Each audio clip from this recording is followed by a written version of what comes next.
అందరికీ హాయ్ అండి. బెంగళూరు స్పెషల్ దొన్నె బిర్యానీ అయితే చేశాను. టేస్ట్ అయితే సూపర్గా వచ్చింది. ఖచ్చితంగా ప్రతి ఒక్కళ్ళు ట్రై చేయాల్సిన రెసిపీ ఇది. బిర్యానీ నార్మల్ రైస్తో కాకుండా చిట్టి ముత్యాల రైస్తో అయితే చేశాను. ఈ రెసిపీ బెంగళూరులో చాలా స్పెషల్. మనకి హైదరాబాద్లో దమ్ బిర్యానీ ఎలాగో బెంగళూరు వాళ్ళకి ఈ బిర్యానీ అలా అన్నమాట. రెగ్యులర్గా దమ్ బిర్యానీ తిని బోర్ కొట్టే వాళ్ళకి ఈ బిర్యానీని అయితే ఒక్కసారి ట్రై చేయండి, చాలా బాగా వస్తుంది. ఫస్ట్ అయితే ప్రాసెస్ చూద్దాము. 1/2 kg కన్నా కొద్దిగా ఎక్కువ చికెన్ అయితే తీసుకున్నాను. దాన్ని బాగా వాష్ చేసి తీసుకోవాలి. ఇప్పుడు దీని మ్యారినేషన్ కోసం 1 స్పూన్ సాల్ట్ వేసుకొని కొద్దిగా పసుపు కూడా వేసుకున్నాను.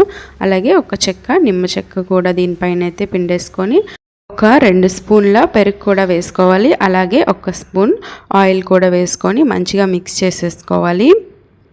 ఇంకంతే, ఇందులోకి కారం ఏమి వేయం మనము. ఇంతే, ఈ ఇంగ్రీడియంట్స్ మాత్రమే వేసుకొని మ్యారినేషన్ చేసుకోవాలి. ఒక అరగంట లేదా గంట సేపు అయితే ఫ్రిడ్జ్లో పెట్టుకుంటే సరిపోతుంది. ఇప్పుడు దీనికోసం అయితే మసాలాని ప్రిపేర్ చేసుకుందాం. మిక్సీ జార్లోకి కొద్దిగా చెక్క, లవంగ, బిర్యానీ ఆకు, యాలకులు, అలాగే కొద్దిగా లవంగాలు కూడా తీసుకోవాలి. 1 స్పూన్ జీలకర్ర, 1 స్పూన్ ధనియాలు, 1 స్పూన్ మిరియాలు, వీటన్నింటిని వేసుకొని అయితే మెత్తగా గ్రైండ్ చేసుకోవాలి. ఇందులోకి కసూరి మేతి కానీ లేదా సోంపు కానీ ఉంటే వేసేసుకోవచ్చు. వీటన్నింటిని కూడా వీలైనంత మెత్తగా అయితే పౌడర్ చేసి పక్కన పెట్టుకోవాలి. మన బిర్యానీలోకి ఈ పౌడరే మెయిన్ అండి.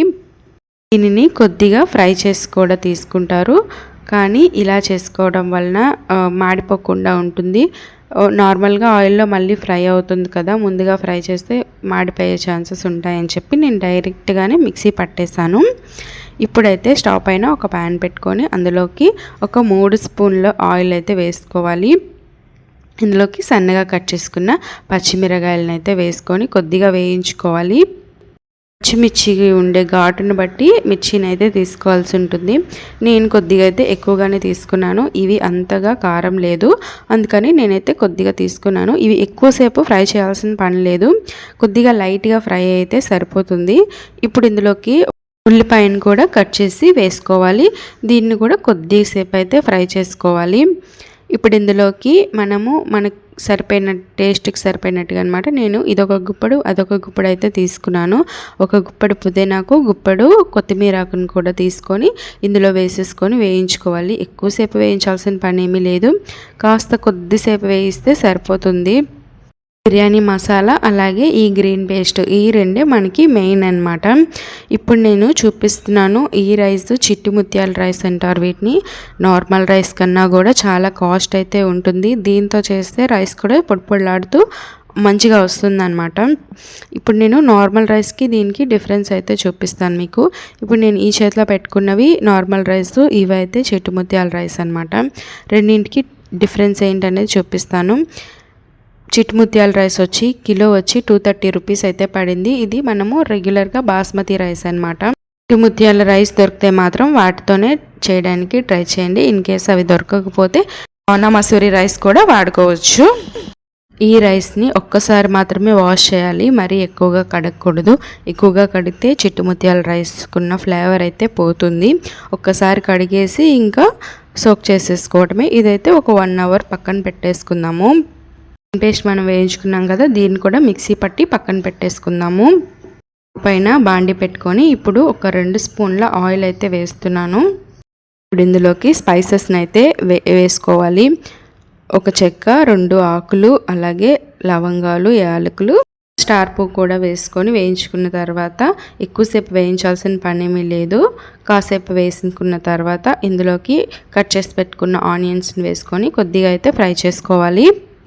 ఆనియన్స్ కాస్త ఫ్రై అయిన తర్వాత ఇప్పుడు ఇందులోకి 2 స్పూన్ల అల్లం వెల్లుల్లి పేస్ట్ అయితే వేస్తున్నాను. అల్లం వెల్లుల్లి పేస్ట్ కొద్దిగా గోల్డెన్ బ్రౌన్ కలర్ వచ్చేంత వరకు వేయించుకుంటే టేస్ట్ చాలా బాగుంటుంది. పచ్చి పచ్చిగా ఉంటే ఎప్పుడు ఏ కర్రీస్ అయినా కూడా అది సెట్ అవ్వదు. అల్లం వెల్లుల్లి పేస్ట్ వేగిన దాన్ని బట్టే మనకి రెసిపీ అనేది కుదురుతుంది అన్నమాట. ఇది వేగిన తర్వాత ఇప్పుడు ఇందులోకి ముందుగా మనం మ్యారినేషన్ చేసుకున్న చికెన్ అయితే వేసేసుకోవాలి. చికెన్ వేసిన తర్వాత మంటని సిమ్లో పెట్టకూడదు, హై ఫ్లేమ్లో పెట్టుకొని అయితే వేయించుకోవాలి. ఆయిల్ మొత్తం పైకి తేలేంత వరకు వేయించుకోవాలి. మూత పెట్టకుండా ఒక 2-3 టైమ్స్ అయితే కలుపుతూ ఉండాలి. మూత పెడితే చికెన్ అనేది రబ్బర్ లాగా అయిపోతుంది. కొద్దిగా కలర్ చేంజ్ అయ్యేంత వరకు వేయించుకుంటే సరిపోతుంది. ఇప్పుడు మనం ముందుగా మిక్సీ పట్టు పెట్టుకున్న గ్రీన్ పేస్ట్ ఉంటుంది కదా, ఈ పేస్ట్ని కూడా ఇందులోకి వేసేయాలి. రెడీ. ఈ పేస్ట్ ముందు వేయించుకున్నాం కాబట్టి ఎక్కువసేపు వేయించుకునే పని ఉండదు. కాసేపు వేయించేసుకొని తీసేసుకోవాలి. ఇప్పుడు ఇందులోకి ఒక 1/2 స్పూన్ వరకు పసుపునైతే వేసుకోవాలి. అలాగే కొద్దిగా సాల్ట్ వేసుకోవాలి. ముందు మనం సాల్ట్ కొద్దిగా వేసాం కదా, దానికి తగ్గట్టుగా కొద్దిగా అడ్జస్ట్ చేసుకొని చూసుకొని వేసుకోవాలి. కొద్దిగా అడుగు పట్టకుండా చూసుకుంటూ కలుపుకోవాలన్నమాట. ఇప్పుడు ఇందులోకి 2 స్పూన్లు నెయ్యిని కూడా వేసుకోవాలి. నెయ్యి వేయటం వల్ల టేస్ట్ చాలా బాగుంటుంది. నెయ్యినైతే స్కిప్ చేయొద్దు, ఖచ్చితంగా వేసుకోండి. నెయ్యి వేసిన తర్వాత ఒక 5 మినిట్స్ అయితే మూత పెట్టేసుకోవాలి. మూత పెట్టేసుకొని హై ఫ్లేమ్లో పెట్టుకుంటే కొద్దిగా మనకి ఇలా ఆయిల్ అయితే పైకి తేలుతుందనమాట. అందాక కూడా మనం ఉంచుకుంటే సరిపోతుంది. ఇప్పుడు ఇందులో ముందుగా మనం మసాలా పౌడర్ రెడీ చేసి పెట్టుకున్నాం కదా, దీన్ని కూడా ఇందులోకి అయితే వేసుకోవాలి. నేనైతే ఒక ఫుల్ స్పూన్ అయితే వేసాను. టేస్ట్ చూసుకొని మళ్ళీ కావాలనుకుంటే కొద్దిగా వేసుకోవచ్చు. మనం మసాలా ఎంత తింటామో దాన్ని బట్టి మనం అడ్జస్ట్ చేసేసుకోవచ్చు. ఇప్పుడు వీటన్నింటినీ కూడా ఒక్కసారి మిక్స్ చేసుకోవాలి. ఇప్పుడు కాసేపు వేయించుకుంటే సరిపోతుంది. ఇందులోకి వాటర్ని ఎలా తీసుకోవాలి అంటే, మనం బాస్మతి రైస్కి ఏ విధంగా అయితే తీసుకుంటామో సేమ్ దీనికి కూడా 1 గ్లాస్కి 1.5 గ్లాస్ చొప్పున అయితే తీసుకున్నాను.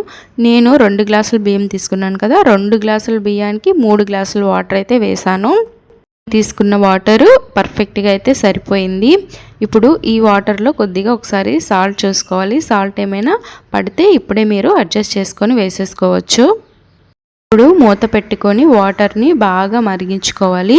బాగా మరిగిన తర్వాత మనం నానబెట్టి పెట్టుకున్న బియ్యం ఉన్నాయి కదా, ఆ రైస్ని అయితే ఇందులోకి అయితే వేసేసుకోవాలి.